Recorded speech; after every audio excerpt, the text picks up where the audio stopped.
What's going on, everyone? It's Sean from All Things EV, and I just got back from the LA Auto Show. I'm here in Los Angeles for a couple of days to cover the event as well as a Cybertruck event tomorrow, and I got some time with the Ford Mach-E in person, and I wanted to provide some of my first impressions. So let's start with the exterior. It is as beautiful in person as it was when I saw the live stream event earlier this week or this past Sunday. It looks beautiful. It looks like a Ford, and as I mentioned in my last video about the car, it looks like a Mustang, and I don't really have any strong preferences either way with them using the Mustang branding for this. I think that it does leverage this rich history of performance, and this car definitely delivers on the performance side of things. So I understand why Ford used it, and I'm really glad that they took some styling cues from the Mustang as well. You can tell in the headlights and as well the front area. Of course, the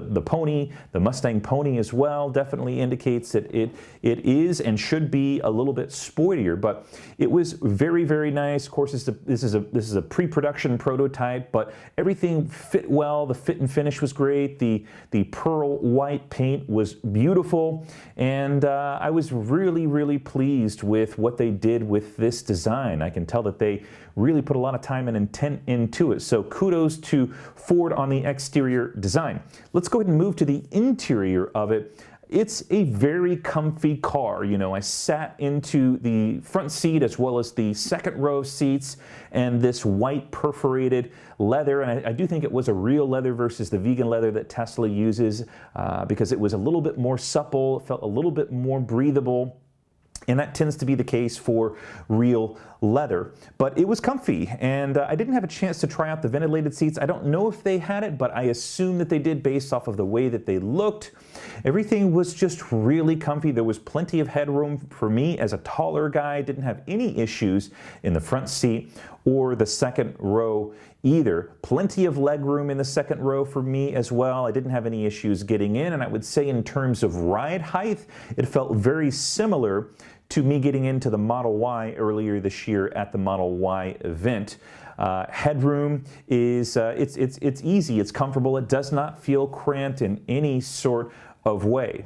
In terms of the touchscreen in the front, I'm not sure that I like that volume button, but that's just because I'm used to a 100% touchscreen in the Model S. I'm sure people will get used to it. I'm sure I would get used to it if I was driving the car around for a long period of time, but it just looks weird. It seems like it shouldn't be there, but I think that's sort of a minor gripe or complaint about it. In terms of the responsiveness of the touchscreen, there were some places where it was very responsive, yet others where it was not responsive at all. I do want to keep in mind, though, that this is a pre-production prototype, and software, thankfully, is something that can be improved on over time. So let's hope by the time this car goes to production that it is far more responsive than it was today when I tested it.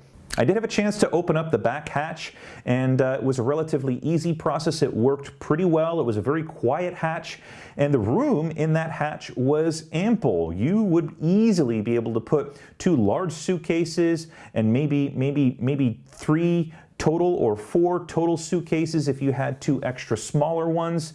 You could certainly put a large stroller in there and plenty of groceries. I don't see any reason why you couldn't fold down that second row of seats and also put more stuff in there, maybe from the home improvement store, or maybe you want to put your skis in there instead of on the top. And I don't know if they actually had a ski rack. I forgot to check, but nonetheless, if you want to lay that second row down, you should have plenty of room for snowboards and skis. As far as the front trunk or the Frunk, this was actually one of the impressive things to me. This is a really deep Frunk. I really like this idea, though simple as it is, this drain plug, so that if you wanted to fill that Frunk with ice and cool down your beverages for a tailgate, you would easily be able to do it. And I sort of like that it's all plastic as well, so that if you did want to spray it out or hose it out, you wouldn't have any issues with getting any fabric wet or anything like that. So I do like it, and I did have a chance to put my phone in there so you can have some context for how big and how wide it is,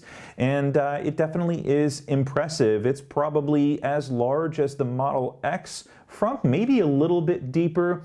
I didn't get a chance to see the Model Y Frunk when I was at the event this past year or earlier this year, but I would imagine it's probably somewhere around there, but still quite impressive. My only gripe or criticism about this vehicle is that for the size of the battery pack that this vehicle has, it seems like it should go a little bit further. When I look at the Model Y, which I think will be a direct competitor in terms of price and range, the Model Y is going further on smaller battery packs, and this is something that could work to Ford's disadvantage.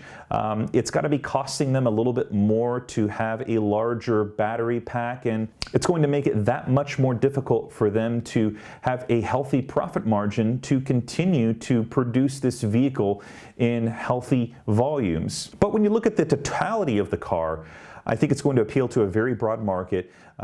It's going to appeal to someone who wants to transition away from gasoline to something electric that has enough range and has enough capability, sits high enough, and has the ability to store enough stuff in that back hatch and in the front trunk. And I think people are going to be really, really pleased with this. So, Sean Mitchell, All Things EV, thank you so much for watching this video. I hope you really enjoyed it, and I'll catch everyone on the next one.